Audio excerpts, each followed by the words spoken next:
कहानी है, मुझे माफ कर देना भाग दो। मजबूरी में पुलिस को फोन करना पड़ा तो कुछ देर बाद पुलिस भी पहुंची। दरवाजा खटखटाया, आवाज दी पर कोई रिस्पांस नहीं मिला। तब उन लोगों ने दरवाजा तोड़ने का सोचा। पुलिस वालों के 3-4 वार से दरवाजा जमीन पर आ गिरा। दरवाजा अंदर का मंजर देख हर किसी के हलक से चीख निकल गई। अंदर किरण पंखे से लटकी हुई थी। कोमल चीखते हुए बहुत तेजी से दौड़ती हुई किरण के पास पहुंची। तब तक पीछे से पुलिस वाले भी पहुंच गए। किरण को पंखे से उतारा गया, उसकी नब्ज और धड़कन चेक की गई, लेकिन सब बंद हो चुकी थी। किरण इस दुनिया को छोड़ दूसरी दुनिया जा चुकी थी। कोमल का रो रो के बुरा हाल था। उसे कुछ समझ नहीं आ रहा था कि यह क्या हो गया।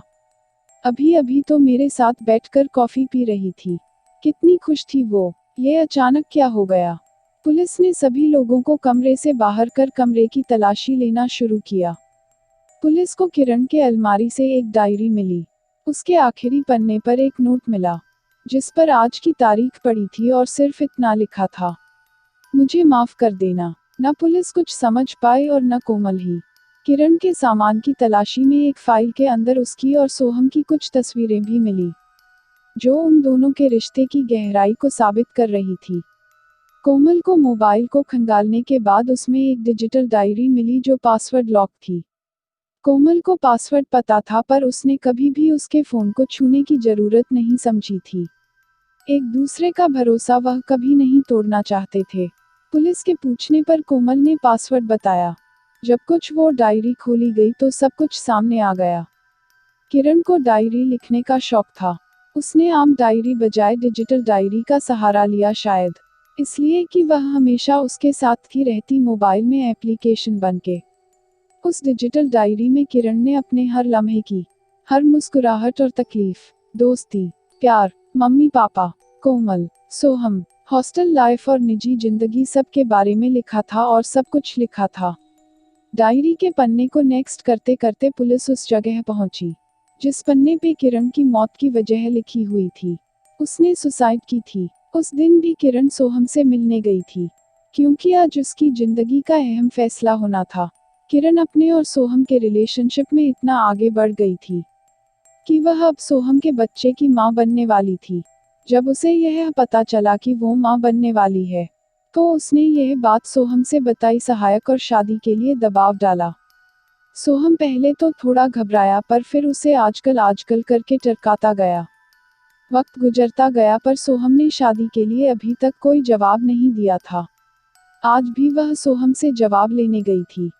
आखिरी जवाब आगे डायरी में कुछ नहीं लिखा था, या यूं कहें आज वो लिख ही नहीं पाई थी, और शायद इसी वजह से उसने ड्रॉर में रखी हुई आम डायरी के आखिरी पन्ने पर सिर्फ एक लाइन लिखी थी, मुझे माफ कर देना। यह माफी सोहम से नहीं बल्कि उसने सभी अपनों से मांगी थी। शायद उन अपनों में कोमल भी तो थी। कोमल को समझ नहीं आ रहा था कि सोहम के किस जवाब ने उसे इतना तोड़ दिया, इतना मजबूर कर दिया कि उसको यह आत्मघाती कदम उठाना पड़ा। कोमल का हाल बहुत ही बुरा था। किरण उसकी सिर्फ सहेली नहीं थी, उसके सुख दुख के साथी, बिल्कुल बहन जैसी थी। हर वक्त हर लम्हे और के साथ खड़ी रहती थी। जब भी वो किसी बात से परेशान होती तो किरण ही उसे संभालती थी। बहुत मजबूत दिल की थी वह। किरण को देख कभी कोई नहीं कह सकता था कि किरण ऐसा कोई कदम उठा सकती है। वह तो हमेशा मुस्कुराती बिंदास जिंदगी जीती थी। जहां भी जाती वहां पर खुशियां ही खुशियां बिखेर देती थी। यहाँ तक कि आज भी वह कहीं से भी किसी भी तरह से दुखी नजर नहीं आ रही थी। कोमल भी इस बात को लेकर अपने आप को दोषी मान रही थी कि आखिर वो क्यों किरण को समझ नहीं पाई। उसके आंसू रुकने का नाम ही नहीं ले रहे थे। पुलिस ने सोहम को इंक्वायरी के लिए बुलाया।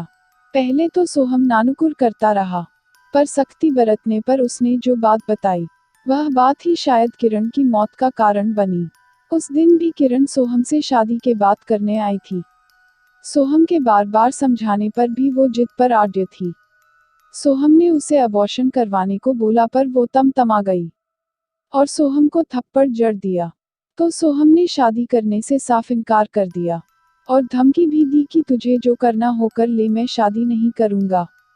वह यहाँ तक बोल गया कि उसके जैसी लड़कियों का काम ही यही है, पता नहीं किसका पाप अपने कोख में लेकर घूम रही है और पैसा ऐंठने के चक्कर में उसे बदनाम करने की कोशिश कर रही है।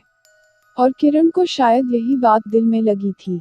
जिस शख्स को उसने अपनी जान से ज्यादा प्यार किया था, खुद से ज्यादा जिस पर भरोसा किया था, जिसके लिए अपना तन मन सब निछावर कर दिया था, जिसके साथ जिंदगी बिताने के सपने बुने थे और जिसका प्यार उसकी कोख में पल रहा था, उसी शख्स ने उसे क्या से क्या बना डाला। उसे एक बाजारू औरत तक का दर्जा दे दिया। वो बिना कुछ कहे वापस लौट आई थी। सोहम ने सोचा चलो अब इस बला से पीछा छूटा। वह भी अपने घर वापस चला गया था। उसके बाद क्या हुआ उसे कुछ नहीं पता। पता भी कैसे होता, जो होना था वह तो हो ही गया था। किरण अपनी तकलीफ किसी को बता नहीं पाई, यहाँ तक कि उसने कोमल को भी अपने दर्द का अंदाजा नहीं होने दिया। कोमल बार बार रोते हुए यही चिल्लाती रही, किरण यह तूने क्या किया? तू न जाने कितने दिन से तकलीफों से गुजर रही थी, ना जाने कितने दिन से अपने दिल के अंदर दर्द समेटे हुए बैठी थी, और तूने मुझे एक बार भी नहीं बताया और न अंदाजा होने दिया। तूने दोस्ती में दगा कर दिया किरण। तूने साथ मुझे कभी दोस्त समझा ही नहीं। तू तो मेरी बहन जैसी थी, एक बार तो बताया होता। ये तूने अच्छा नहीं किया। पुलिस ने सोहम को गिरफ्तार कर लिया। किरण की डेड बॉडी को उसके मम्मी पापा लेकर चले गए। कोमल ने भी वह हॉस्टल छोड़ दिया, वापस अपने गांव चले गई। उसका मन उचट गया था अब इस शहर से। वो अब यहाँ रहना नहीं चाहती थी। उसे इस मानसून वाली बारिश से भी नफरत सी हो गई थी, क्योंकि इस बारिश ने उसके जीवन की दो सबसे कीमती चीजें उससे छीन ली थी। कोमल अपने गांव में है। गांव से उसने पढ़ाई शुरू किया, एमबीबीएस कंप्लीट करने पर डॉक्टर भी बनी और आज अपने गांव में खुद का क्लिनिक चलाती है। उसने क्लिनिक का नाम भी रखा है किरण क्लिनिक। आज जब भी मानसून वाली बारिश आती है तो कोमल को रुलाकर जाती है। कोमल के आंसुओं के आगे उस बारिश को भी शर्म आ जाती है।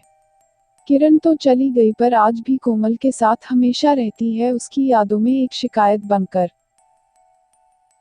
अगर आपको कहानी पसंद आए तो लाइक और शेयर कीजिए और चैनल को सब्सक्राइब करना मत भूलिए।